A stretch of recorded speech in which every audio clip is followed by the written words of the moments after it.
আপনারা জানেন জান্নাতের মধ্যে একটা মাহফিল হবে, সেমিনার হবে। সেখানে আল্লাহ জান্নাতীদেরকে নিয়ে একটা মাহফিলের আয়োজন করবেন। জান্নাতি শ্রোতা হবে আর বক্তা হবে তিনজন। প্রথমে বিশেষ বক্তা হিসেবে থাকবেন হযরত দাউদ আলাইহিস সালাম। দাউদ আলাইহিস সালামের কুরআন নাযিল হয় নাই, দাউদ নবী কোনদিন কুরআন পড়েও নাই। তারপরে আল্লাহ সেদিন তাকে ইলম দিবেন, তিনি দাউদ নবী সূরা তোহা থেকে তেলাওয়াত করবেন। তাফসীরে এসেছে দাউদ নবী যখন কুরআন থেকে তেলাওয়াত করবেন, তার একটা গলা থেকে, একটা কণ্ঠ থেকে 80 রকম সুর বের হতে থাকবে। জান্নাতীরা দাউদ নবীর কণ্ঠে তেলাওয়াত শুনে তো পাগল, বলবে আল্লাহ কি তেলাওয়াত শুনতেছি, আমরা তেলাওয়াত শুনে শুনে জান্নাতে থাকতে চাই, আর কিচ্ছু চাই না। আল্লাহ বলবে এর থেকে কি সুমধুর তেলাওয়াত শুনতে চাও না? জান্নাতীরা বলবে আল্লাহ এর থেকে সুমধুর তেলাওয়াত হতে পারে, আমাদের আর বিশ্বাস হয় না। আল্লাহ বলবে কেন বিশ্বাস হয় না?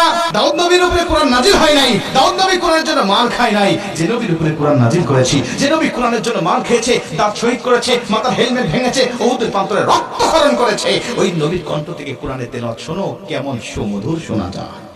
আমার নবী যখন সূরা ইয়াসিন থেকে তেলাওয়াত করবেন, জান্নাতীরা তো পাগল হয়ে যাবে, বলবে আল্লাহ কোন হুর চাই না, কোন গিলমান চাই না, কোন নাজ নিয়ামত, কোন শরাব, কোন ঝর্ণা, কোন কিচ্ছু চাই না। আল্লাহ শুধু নবীর কণ্ঠে তেলাওয়াত শুনে জান্নাতে হাজার হাজার বছর আমরা কাটিয়ে দিতে চাই। আল্লাহ বলবে জান্নাতি এর থেকেও কি সুমধুর তেলাওয়াত তোমরা শুনতে চাও না? জান্নাতীরা বলবে আল্লাহ এর থেকে সুমধুর তেলাওয়াত হতে পারে, এটা আমাদের আর বিশ্বাসই হয় না। জান্নাতীরা কেন বিশ্বাস হবে না বলো? আমার নবীকে কণ্ঠ দিয়েছি আমি আল্লাহ নিজে, আমার দাউদকে কণ্ঠ দিয়েছি আমি আল্লাহ নিজে, কিন্তু আমার গলায় কত কণ্ঠ রেখে দিয়েছি জানো না? আমি আল্লাহ নিজের কণ্ঠকে ওঝা করে এখন তোমাদেরকে সূরা রহমান থেকে তেলাওয়াত করে শোনাতে চাই।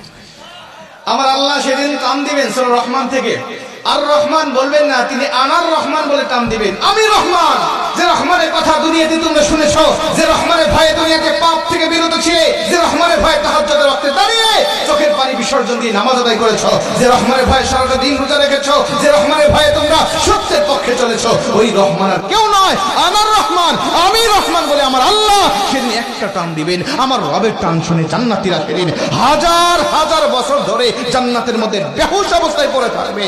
আমার আল্লাহ তাদেরকে হুশ দিবেন না। জোরে কোন সুবহানাল্লাহ, আল্লাহু আকবার বলেন। দোয়া করছি আজকে যেভাবে বসেছি, আল্লাহ যেন জান্নাতের মধ্যে আমাদেরকে ওই মাহফিলে শ্রোতা হিসাবে সবাইকে বসার তৌফিক দান করেন। জোরে বলেন আমিন, আরেকটু জোরে বলেন আমিন। মুসলমান ভাইরা আমার লক্ষ্য করেন, অনেক কথা আপনাদেরকে বলতেছি, একটুখানি মনোযোগ দেন। এই কোরআন যে তার মানে জান্নাতের মধ্যেও কিন্তু ক্ষমতা কমে যাবে না, জান্নাতের মধ্যেই কোরআনের ক্ষমতা কিন্তু বেড়ে যাবে। নবীজির জামানায় কোরআনুল কারীমের ক্ষমতা যেমন ছিল, নবীজির হাত থেকে, নবীজির জবান থেকে যখন মানুষেরা কোরআন শুনতো, আমার নবীজির সুমধুর কণ্ঠের কোরআনের তেলাওয়াত শুনে শুনে হাজার হাজার মানুষেরা কালেমা পড়ে মুসলমান হতো।